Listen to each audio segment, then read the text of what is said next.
You are just going to need to shut it. You are just going to need to shut it right up. This was me actually talking to myself. I think I don't even know how many days ago because everything's just one everlasting moment. But this was me, I would say like a week ago, maybe.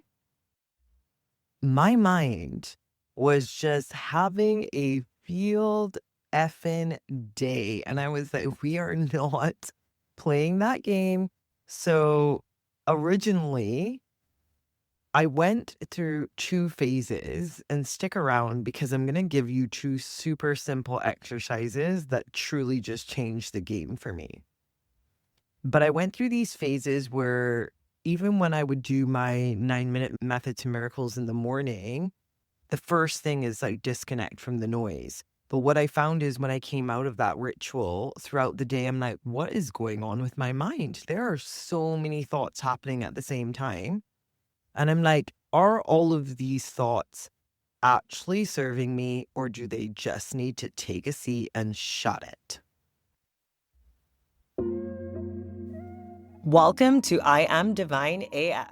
This is not just a podcast, it's an anthem for the souls ready to reclaim their divinity and break free into their highest destiny. My mission is to help you answer the casual "how are you" with "I've never been fucking happier." So buckle up as we go on a journey to debunk divinity and liberate the only thing that creates your reality, your consciousness. Episodes will be engineered with spiritual empowerment that awaken your superconscious, activate your divine gifts, and help you live the legacy you always dreamed of. One divine aligned step at a time. Let's make magic, people, and have the time of our lives while doing it. Okay, so here's the thing that I love about humans is our metacognition. We think about our thoughts, right? Most species don't have that ability. But here we are, advanced AF, and not so much loving it when our thoughts go on a rampage and take on a life of their own. So the question is, what can we actually do about it? And I have found that it has been super helpful to just take my mind out of the picture. I'm so focused right now on the neuro spiritual path. And what that means is my mind is really just there to support me with my neurology and my spirituality. And that looks like my mind is the processing center for my intuitive intelligence and my emotional intelligence. My intuitive intelligence comes from my superconscious, is my connection to God, my highest self, my soul tribe. And my emotions connect me to both things. In my superconscious, they also connect me to the conscious mind, the subconscious, but also to the unconscious shadow. And that also, for me, as a person obsessed with frequency, I feel like it's so much easier for me to simplify. Let's just simplify down to two things that I need to focus on. And if we are looking at moving away from the mind, where are we moving towards? So I ran this little operation called Operation Love Bomb. And I was like, I'm just going to focus on getting out of my mind and getting into my heart. And that was the only goal. Can I keep my heart open and just choose to see, feel, and align with love in all things? Really simple. That was Operation Love Bomb. Okay, if your mind is showing up, it's just taking a back seat because your heart is driving. Your heart is the one that's like navigating, it's driving, it's doing everything. Basically, the mind is just there along for the joyride. And what happened was it made me aware of how many thoughts were vibrationally just not high vibe or not aligned. And when you're not clear about your vision as well, this becomes a little harder because I understand the paralysis analysis, the contemplation, the confusion. And I've said it before and I'll say it again. Confusion is a rite of passage to clarity. So there is space and there is a seat at the table for the mind to be in contemplation, but not when it's intrusive and it's overwhelming you to the point where you can't find a peaceful state when you're not focused on thinking about those things. It's the end of the day. You want to chill out. It's the start of the day. You want to set your energy. Is mind racing?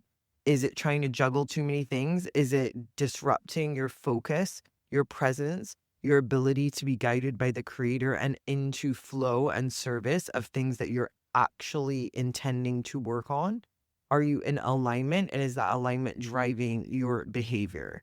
So naturally, the mind is a very powerful thing, but it's just a tool. It shouldn't be the thing leading the way.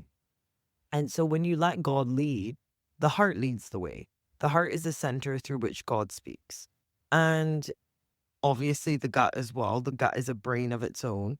But I'm loving the idea of just focusing on the brain as well, because naturally we're transitioning, we're evolving, we are ascending, and we are developing capabilities that I think have a lot more to do with our neurology than our psychology in how we are processing frequency and our multidimensional awareness.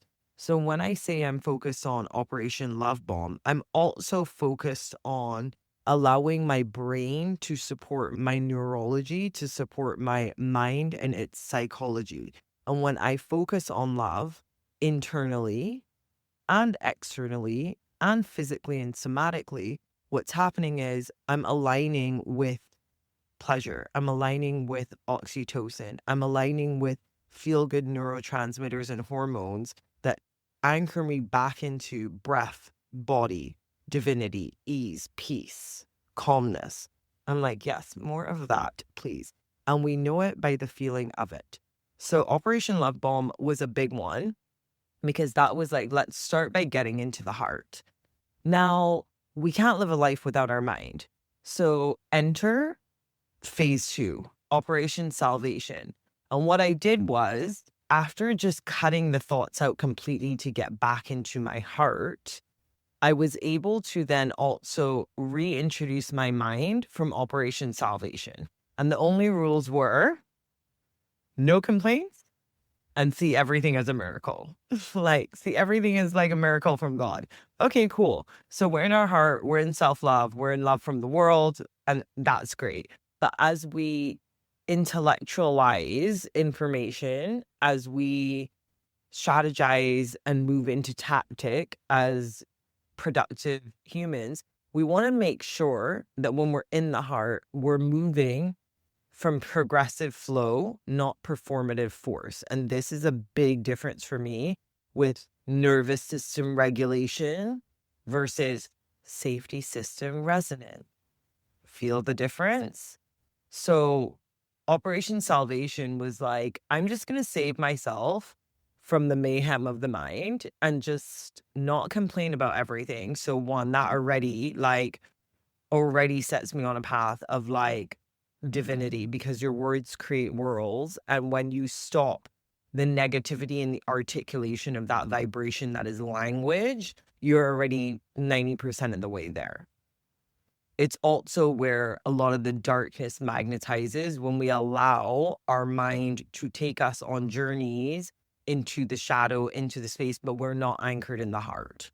And so Operation Salvation was very much like, just don't complain. I watched The Passion of the Christ for the first time the other night, going into the eclipse blood moon. Yes, I was like, give it all to me. I am going to sit in this, because I wanted to understand salvation and the concept of Jesus. You guys know I'm on this biblical path, and I'm like, show me all the things that take me to divinity. So the 3 things that I took away from that movie was Jesus never complained. Jesus was willing to suffer, and all Jesus wanted was love for others, especially after he left. And I should pull up my notes. Yes, I made notes after watching the movie because I wanted to remember what I really took away from it. So one sec. All right, here it is. And let us just make note. You can't see it, but from the notes I made, this part is actually in all capitals. And it says, all Jesus asks as his dying wish is, love one another as I have loved you. You know that I am the way, the truth, and the life, and no one comes to the Father but by me. Whoo, I am here for it, because the reality is, it's love one another as I have loved you. And so that just felt so powerful. His dying wish was just love. And at the end of the movie, I really asked myself, like, what I got out of it. And these were the bullet points that I finished my notes with. Jesus never complained. Jesus was willing to suffer. All Jesus wanted was for us to love one another. And then I put, be like Jesus. I feel like that's a meme waiting to happen. So, Operation Love Bomb, open the heart, love everything internally and externally. This is a great exercise in self-worth. So this will naturally just increase confidence. It will lower cortisol in the body. It will probably change so many things, because when we're on a frequency of love and gratitude, because when we're in love with things, we appreciate things as well. So love vibrates at 528 hertz as a frequency. But if you can love from a place of adoration, appreciation, and gratitude, if you can add that like spot my blessings vibe to it, you're going to be vibrating at like 900 hertz, which is above enlightenment as a frequency. Above 900 hertz is God consciousness. So Operation Love Bomb is just getting you into the heart first, right? And I think it's important to start with that before going into Operation Salvation, which is really then addressing the mind. Because I put a hard stop to the mind first. I got myself into the heart. That turned my nervous system into a safety system. It also neurologically got me feeling vibe AF, vibing with myself, vibing with reality. And I was like, okay, we accept everything as is.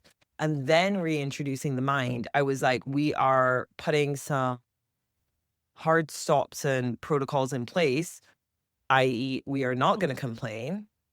We are going to celebrate more than we criticize, and we are going to allow the mind to serve the heart. And so Operation Love Bomb allows us to be a witness of miracles, but through how we take the information that is mirrored in our reality and leverage that in co-creation with God to shift and evolve as aligned beings rooted in our heart. And if that doesn't make sense, all it means is I allow myself to see law of correspondence, to see my reality and pick the things that honor my alignment and honor my path and honor my vision. And by seeing these things as a miracle and opening myself up to the flow of being in my heart by staying in focus of that, God, creator, source, divine intelligence, move through me and let's create more miracles, or allow me to be in witness of more of the miracles that you continue to create. Period. And I have to say that it feels great. Like, honestly, to just be that simple, like, love everything and just allow the vibe of being saved from all things that might plague your mind. Like, salvation has a lot to do with handing your suffering over. And this was the powerful thing about why I wanted to watch The Passion of the Christ. I wanted to understand the relativity of the suffering. So when it came my time to suffer, that I had a reference point so glorious that it made my suffering seem minuscule. And the relativity of that has put so much in perspective. And this is part of the experiment, is understanding the totality of our humanity and all the things that make us human, including what we consume. And consumption is not just what we're putting into our bodies physically, it's what we're putting into our bodies digitally, intellectually, spiritually, energetically. And there's so many dimensions that make up who we are.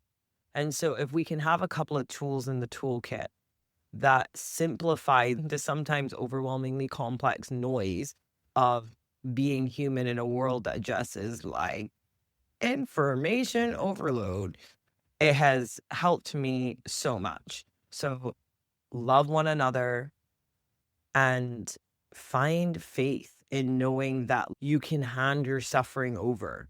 You don't need to sit in the torment of a loud mind that is spiraling downward into what feels like a draining loop that has no resolution, when you can spiral up.